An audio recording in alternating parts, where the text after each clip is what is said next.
So you've mentioned, you were quoted in the Jakarta Globe saying that the business sector in Jakarta needs work, especially getting micro, medium, and large scale businesses to grow. Could you tell the viewers about what is the problem and what are your thoughts on how to address the problem?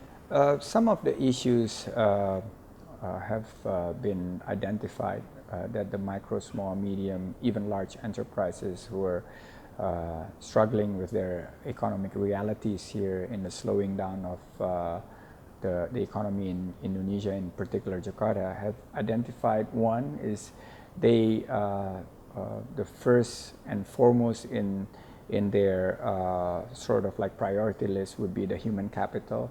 We need access to better capacity building for the human capital, and how this personnel and the human resources part of it could be empowered by way of training, by of educating them, transforming them, because business is fastly growing, and you see the evolutions of the digital economy that is coming into Jakarta with a rapid breakneck speed.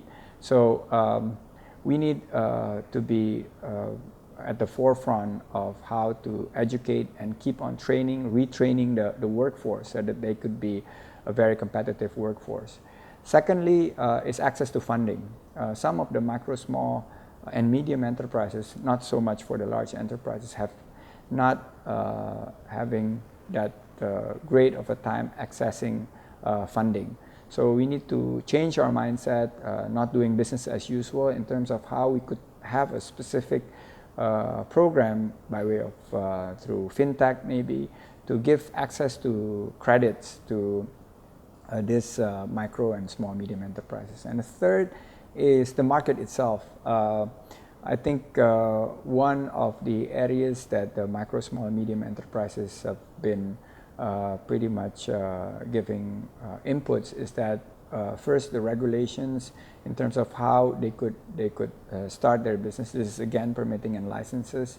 How, where, in terms of locations they could set up business, and this is where the government can come in and providing some workspace, some co-working areas for these startups, and thirdly is for the really the micro businesses that has been the backbone of the Indonesian economy, how we could revitalize some of their traditional marketplace that so far is being pushed by the modern retail businesses. I think we see in other cities that this traditional marketplace is not only preserved, but actually revitalized in terms of how they could be not only center of commercial and economic activities, but also social. Okay, when you mention retraining, what kind of retraining do you mean specifically for the workforce to be maybe more international in the thinking, or? Yeah, first of all, how they could cope with this, the fact that it is now a globalized economy. Secondly, this micro, small, medium enterprises actually accounts for more than 98% of the total employment in Indonesia. Close to 60% of the GDP are driven by this micro, small, medium enterprises sector. So the retraining would have to include, some of the basic stuff. Like some of them cannot speak English, how they could get improved. Secondly, how to, because some of the sectors are sort of like decreasing in activities like the oil and gas sectors and mining sectors, but some sectors are actually quite booming, like consumer goods and retails.